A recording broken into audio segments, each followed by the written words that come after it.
Hello. Long time no see. So, now, for this session, we have another instrument that we would like to point out that is also one of our key initiatives to ensure that corporations have the tools that they need in order to create a comprehensive Latino strategy. You just heard about what is the instrument that we have in order for you to connect at a grassroots level with Hispanics.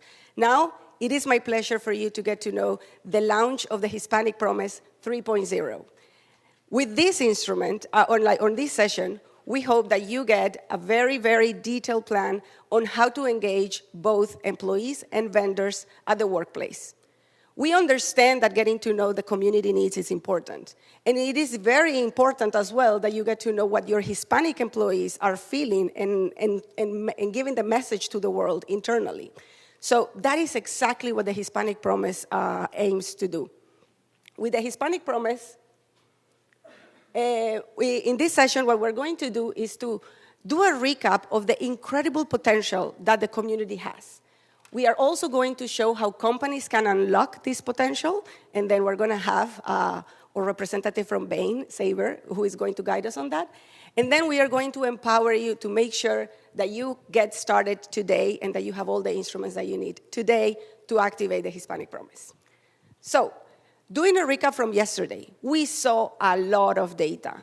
We won't go through all of the things and the business imperative that we built yesterday, but one of the key highlights that I want you to understand is that we need to ensure that everybody in the workplace understands that Hispanics in the US has a $3.5 trillion GDP. And I know that for us that are involved in these spaces, we know this, but I'm sure that you know that every time that we share this statistic with other people outside our community, they are floored by it. So we need to be advocates of this because, again, engaging with Hispanics is not an option. It is a business imperative. Number two is that not only we're a business imperative today, but we are going to be even bigger every day. By 2060, we are expected to be 60% of the US population. So the sooner companies understand that engaging with Hispanics, both at a community level, but also at a workforce level, the sooner the better, it is the responsibility of everyone in this room. And then the last one is that, don't forget, we are young. 1 in 4 people in America's youth are Hispanics, and 6 times Latinas create small businesses faster than any other group. So once again, the business imperative is there, and I hope that you're taking notes that this is the mission that we have and the responsibility that we have by being here in this room. We need to be advocates of these statistics. And this is the only ask that we're asking of you today to amplify this information. But now that we know the business imperative, what are we going to do here today? What we're going to do here today is to imagine. Imagine a world where Hispanic students feel hope about the future. Imagine a world where we can inspire them to join organizations in our teams. Imagine a world where we grow the next generation of leaders within our ranks. Imagine a world in which we engage them with meaningful careers and roles. Imagine a world where we honor their contributions and their heritage. And then imagine a world where we support their communities with our business. So that world looks beautiful. And that world is exactly the 6 pillars of the Hispanic Promise. This is exactly what we want you to imagine and join us in that dream. Because a dream is only a dream until you put a plan. Once it has a plan, it has a goal. And if now the goal is set up, then it is our responsibility to activate that plan. So our mission for the Hispanic Promise is to equip all of you with a step-by-step tool that you don't have to do all of the thinking process and all of the time investment and resource investment. We did it for you. And we did it with great partners like Bain. And then we are going to give you that tool so then you can have a pledge that tells Hispanics around the world that your company cares. So now, it is my pleasure to tell you that Throughout the different Hispanic Leadership Summits, we have launched the Hispanic Promise Pledge. Then we launched the Hispanic Promise Framework. And I think that all of you have gotten very excited to see how it evolves every single time. This is where we left off. When we first launched the pledge, people were here in the United Nations signing and committing and saying, yes, I want to do it. And then after the pledge, you said, but the next year you came and say, but how? And then the next year we came and then we said, we gave you a framework. And then you were super excited and then they said, but I still need more. And this is exactly what we're going to do right now. So like I was mentioning, we partnered with Bain and then we said, Bain, our companies are asking us for more. What can we do together? Thanks, Anna. First off, before I met Anna and Claudia, I used to consider myself a pretty high-energy guy. Wow, have these two completely changed the standard. The Latina way. Yes, I love it. I love it.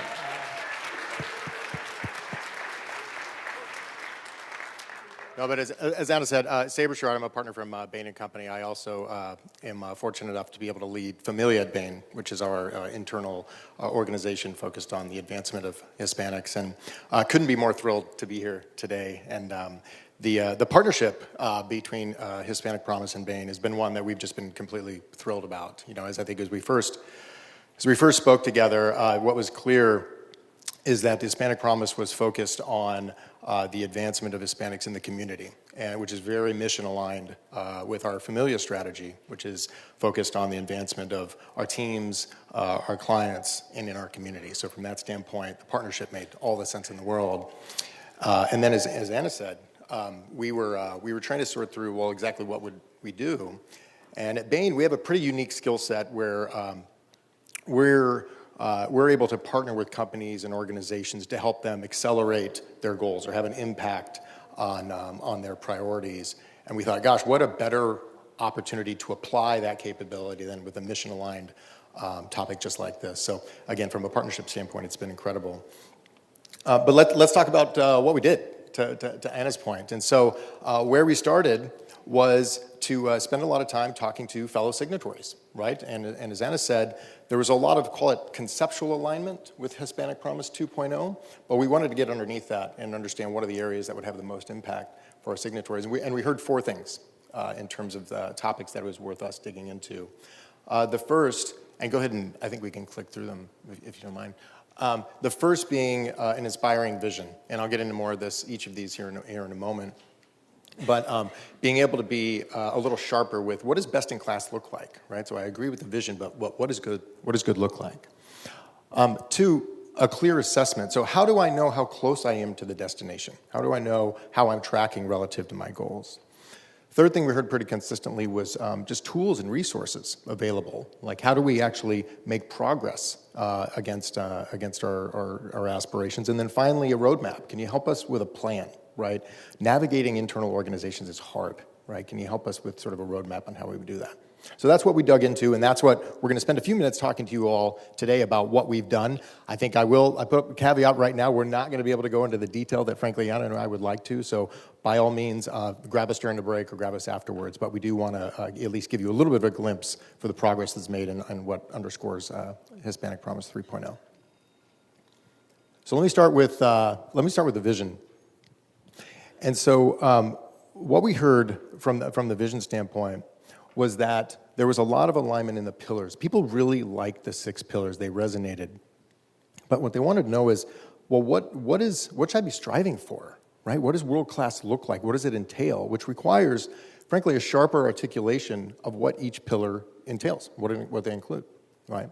And so as we did that, and as we did the work to be able to provide that sharper view of what world-class looks like for each of the pillars, we kind of discovered a couple of things.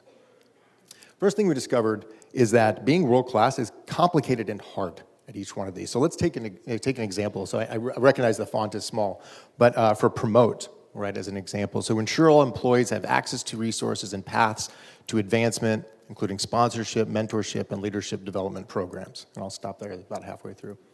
So as I read that, as you went through it, my sense is each of you said or thought to yourself, with my organization, we've got some of that. We do some of that, maybe even some of it you do really well, right?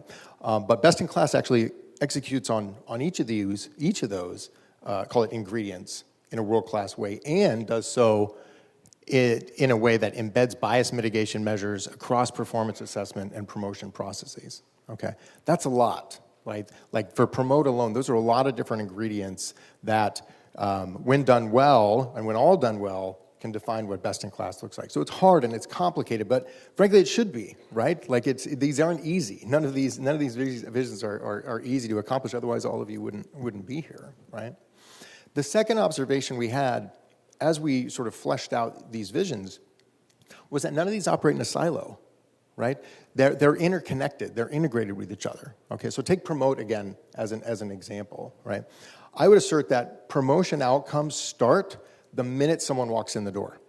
Okay, you can't wait until it's the promotion moment to start inflecting or having an impact. It actually applies on everything from how you do onboarding to how you develop coaching and mentorship programs, even mobility, like on and on.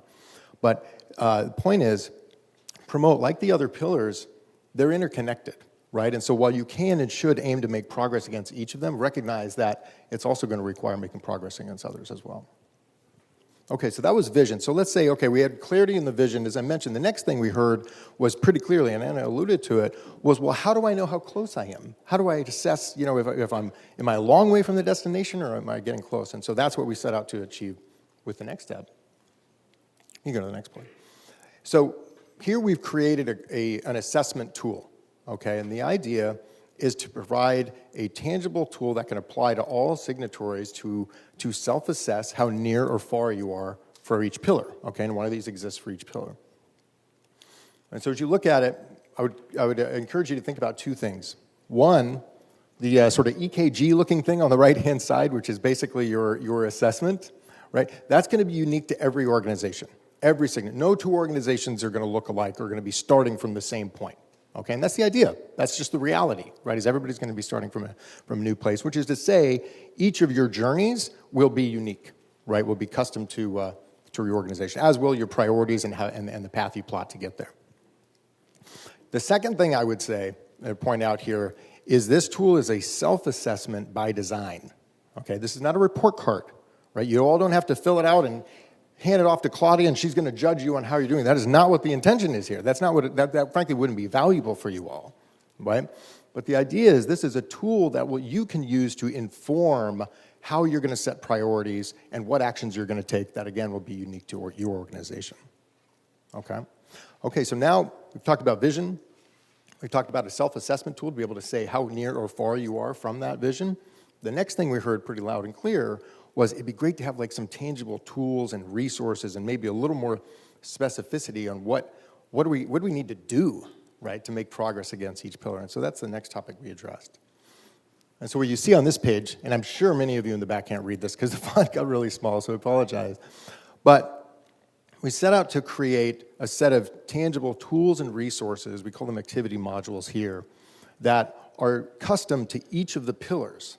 Okay, and so what you'll see is that each of the pillars has a different combination of modules or tools, and the composition of those tools is unique to the pillars as well. Sometimes it's a matter of having the right data, right? Sometimes it's a matter of doing the analytics, the right sort of analytics on the data. Sometimes it's just a process, right? Sometimes it's better engaging your community, right? So you can see it's a unique combination of tools and resources for each of the pillars, which again just speaks to how unique getting to world-class is for each of the pillars, and recognizing that everyone's going to be starting from a different place. Now, the one thing I will say before I leave this point, this I think is one of the most exciting things that we've done, right? Because this is where you're really going to tap into the power of the Hispanic Promise community, okay? Because if you think about where the definition of many of these tools, where the content, where the best practices, where the processes and resources are going to come from, it's going to be from the community, okay? And so as time goes on, Hispanic Promise is going to continue to collect and build these case studies and resources that is only going to build to this tremendous resource that you all have available to you to get to world class. The final theme we heard was a roadmap, right? And getting clarity on, okay, how do I get from here to there? It can feel daunting. And I remember multiple conversations we had where we heard something to the effect of, God, there was so much energy when we started, right? There was so much energy around becoming a signatory, and we had this sort of burst. But then as time went on, it sort of fell off. And part of why the energy fell off is navigating organizations and companies for initiatives like this. It's hard. It's complicated, right? It takes energy, but it also takes a clear game plan that everyone is aligned against and can march to. And so I'm not going to go through the 5 steps. We do believe these 5 steps and what's underneath them are broadly applicable, kind of regardless of where you're starting. But I will say this, at Bain & Company, we spend a lot of time with different companies and organizations executing significant change, right, or often transformational change within organizations. And having done that, there's some themes that I've seen in terms of what those roadmaps and game plans look like to what we're describing here. Okay, and I'm going to call a couple of them out. I'm sure there's more that we could address, but a couple that I would call out. I think on the left-hand side it says onboard the right leader. Clearly that's important. Frankly, that person's in the room for most of your organizations, right? And look, that is critical. I'm not telling anyone here they already know. But what I would argue is getting the right team around that leader is almost as important, right? Getting a often cross-functional, cross-disciplinary group that is also sort of in the boat, so to speak, or mission aligned is so critical. And we see it time and again that as these initiatives, get momentum and take shape, you need other people to help carry the load, right, and to ensure progress is maintained. So that's one theme I would highlight. If I go to the far end, the other theme I would highlight is the importance of quick wins, okay? Many cases what we're talking about is transformational change or significant change. And just the reality is no matter how much energy you have and no matter how many people involved, it takes time, right? And over time, momentum can be lost, energy can fall off. And so look for the opportunities to put runs on the board early, right? However sort of trivial they may be.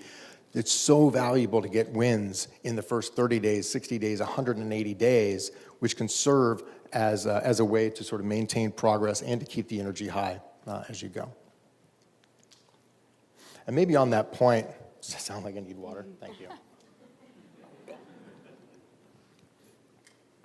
I got so close. Thanks for bearing with me. And so maybe on the point on quick wins, if you go to the next page. And this was an area that we did want to double click on, so to speak, just a little bit, is, well, gosh, this does feel like such a big initiative. Can we really, get wins early on? And we would say absolutely, right? And just look for the opportunities to, again, put those runs on the board. So for example, in 30 days, if you have an aligned team that agrees on the basics or the core elements of the program that you're trying to accomplish, that's no small feat, right? That is a win in 30 days.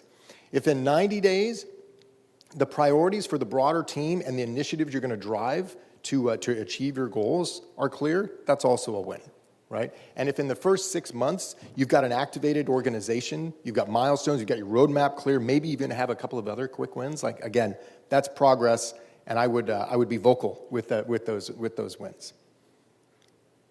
Okay, and with that, I think those are, again, I told you, go to the next one. We were going to give you just sort of a taste of each of the 4 elements that we've spent time on over the last few months. But with that, like to unveil Hispanic Promise 3.0. So there's a little bit of new and a little bit old and a little bit of new here, right? So the old on the top, and the old is good because we heard very clearly this resonates. Please keep this, right? So the umbrella, the big, hairy, audacious goal, and the pillars, right? The 6 pillars. Everybody almost universally believed in all of those things. So we said build on that, right? The new is it's all now reinforced and fueled by the inspiring vision, right? The self-assessment tool, tools and resources that you can pull on to make progress, and of course a roadmap that you can march against. So I think that's it for me. I hope this is as exciting for you all as it's been for us to be a part of building it. I think I'm going to hand it back to you. The question is it exciting for you? Yeah. I think it is. I think it is. So some of the things that I find most exciting is that, one, the collaboration that we have had to build the Hispanic Promise with partners from the beginning until now is a testament of SDG number 17, Partnerships for the goals. And this is a partnership in action. So I also want to take this moment to deeply and sincerely thank Bain for all of the collaboration that we have had throughout 2023 to get us to this point, and really, really thanking you for what is coming ahead for 2024. So I hope that all of you are getting ready to attend the Hispanic Leadership Summit in 2024 next year, because we hope to give you a lot of accountability on how this framework is being implemented. So with that, now what? So what? All of you should have received a paper when you entered the room that said Hispanic Promise. Can you make sure that you have it at hand? Yes, awesome. Great. So on one hand, you have the invitation on how you can register your interest. And you have different ways of registering your interest. Number one is literally filling out the paper, if you would like to just be old school, and then give that paper in that stand that we have over there. You can also take a moment to make a signatory moment and take a picture there, register your interest with the Hispanic Promise, and upload that picture to your social media using all of the hashtags of the event, and making sure that, again, you are committed to make sure that other companies know that the Hispanic Promise instrument exists. The second way that you have is by going to the website hispanicstar.org/promise, and there you will find the online form. In the online form, you find the exact same information that is in the paper, and you will be able to, again, register your interest there. And then the last one is by sending an email to hispanicpromise@weareallhuman.org. So there are no excuses on how to get involved with Hispanic Promise. We have tried to make it as easier as possible for all of you. But then what are the steps? The steps are quite simple. So first, register your interest so we can send you more information. We will send you information about the pledge that your company will need to sign, which, by the way, anyone can sign the pledge. You don't need to be a partner with We Are All Human. You can just make a pledge and put your commitment so we can tell the world that your company is invested into making sure that the workforce of America in Hispanic, with the Hispanic population is being cared for at your company. And then if you want to go the extra mile after signing the pledge, then you can partner with We Are All Human to get access to the full toolkit that you just saw today. So once again, we will send you all this through the different channels that you use to get in contact with us. But that's it. That's the only thing that you need to get started. So now I'm going to ask you for a favor. So again, take the time to fill the form. Don't forget. Take the moment to take the photo opportunity there. And then I'm going to take advantage of the fact that I have a room full of leaders committed to advance the Hispanic population by taking a picture that reminds us of the commitment and the exciting launch that we just witnessed today. So on the other side of the page, you find the logo of the Hispanic Promise. So I'm going to ask you to lift the page with that logo, and we are going to take a picture of here. And Claudia, if you can come here in the middle. And then, sí, standing up. See, I think that if you all can stand up and then put your page all up. Yep. We don't have. So let's have Claudia in the middle. Yes. Awesome. And then at the count of 3, we're all going to say Hispanic Promise, okay? So 1, 2, 3. Hispanic Promise! Woo! Thank you so much, everyone. Thank you. And once again, make sure that you fill the registration, you put it on the desk and contact us. Thank you, Saber, so much, and enjoy the rest of the day. All right.